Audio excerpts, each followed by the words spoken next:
अरे प्रत्येक राज्यामध्ये वेगवेगळ्या ठिकाणी भवन असतं. काश्मीरमध्ये महाराष्ट्र भवन होते, मग काश्मीरच्या लोकांनी विरोध करायचा का? महाराष्ट्र भवन आम्ही करू देणार नाही. उत्तर प्रदेशमध्ये अयोध्येमध्ये महाराष्ट्र भवन होते, तिथं अयोध्येतल्या लोकांनी विरोध केला का? तिथं महाराष्ट्र भवन होऊ देऊ नका. राज्य आपलं, देश आपला एक आहे, वेगवेगळ्या राज्यामध्ये वेगवेगळी भवनं असतात. तसं महाराष्ट्रामध्ये बिहार भवन सुरू होत असेल तर त्याच्यामध्ये गैर वाटायचं काय कारण आहे? अजित पवार जनतेला म्हणतात तुमच्या हातात मत आहे तर माझ्या हातात तिजोरी आहे.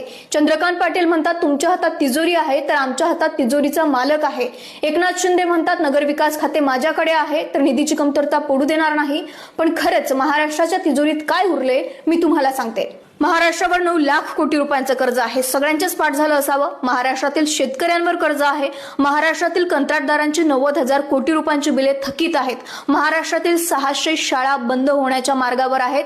महाराष्ट्रातील 25,000 विद्यार्थ्यांचं भविष्य सध्या टांगणीला लागलेलं आहे. आणि स्वराज्य संस्थांच्या निवडणुकांमध्ये नेते लाडकी बहीण योजना कोणी आणली याचं श्रेय घेण्यात अधिक व्यस्त आहेत. निवडणुकांमध्ये खर्च मर्यादा असली तरी प्रत्यक्षात काय चालू आहे सगळ्यांनाच माहित आहे. जगात सर्वाधिक निवडणुकांमध्ये खर्च भारतात होतो. हजारो कोटी रुपयांच्या योजनांचे वचने दिली जातात. निवडणुकांआधी हजारो कोटी रुपये लोकांच्या हातात दिले जातात आणि हा पैसा नेते त्यांच्या जमीन विकून आणत नाहीयेत. हा जनतेचा पैसा आहे.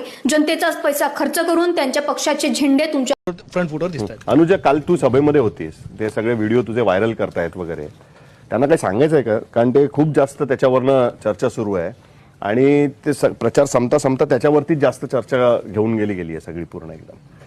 पण त्याच्यावर मला तरी वाटतं की म्हणजे मुंबई तकने जे पाहिलं, म्हणजे मी आणि हर्षदा दोघी तिकडे होतो आणि जे पाहिलं किंवा जे आम्हाला दिसलं तेच आपण कॅमेरावर दाखवलेलं आहे. त्याच्यामध्ये कुठलंच असं इंटेन्शन नव्हतं, कारण त्याच्यात इतकी रॅन्डम लोक आपण पकडलेली आहेत किंवा इतके स्पॉन्टेनियस त्या रिॲक्शन्स होत्या. कारण आपण पण ज्या वेळेला लोकांशी बोलतो तेव्हा आम्ही असं कोणाला सांगत पण नसतो ना. तिकडे ठाकरेंची सभा झाली, त्याही वेळेला बॅक साईडला हर्षदा होती, ज्याही आपण प्रतिक्रिया दाखवलेल्या आहेत. आणि तेव्हा मैदान सुरुवातीलाच भरलेलं होतं, त्यामुळे मी फ्रंट साईडला होते. काल असं झालेलं होतं की फ्रंट साईडला थोडी लोक होती, त्यांच्या प्रतिक्रिया सुरुवातीला आपण घेतल्या, पण त्या थोड्या मला डल वाटल्या. तर म्हटलं की अजून थोडं मागे जाऊया. मागचा पोर्शनच पूर्ण रिकामा होता, म्हणून मग मी एक्स्ट्रीम मागे गेले की जिकडे लोक येत आहेत पण ते तिथेच थांबून होते. आता ते तिकडे का थांबून होते? कारण तिकडे खाण्याचे वगैरे पॅकेट्स वाटले जात होते, त्यामुळे ते पहिले तिकडे थांबून होते. तर म्हणून मग